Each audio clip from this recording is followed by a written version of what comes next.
Tak, zhodnotenie toho nožíka, čo som brúsil z AliExpressu, spravil som ho na 4 zrnitostiach. Vlastne vytvoril som tam úplne nový výbrus. Zaleštil som ho. Nožík je pomerne tvrdý, až ma to prekvapuje, že za tú sumu necelých 7 €. Jaká je tam zaujímavá oceľ. Vyskúšame trošku ako režie.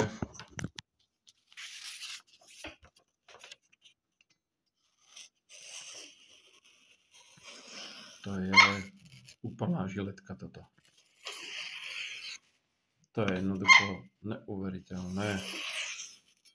Robil som ho asi pol hodinu, keďže som sa hral aj s telefónom a tak ďalej.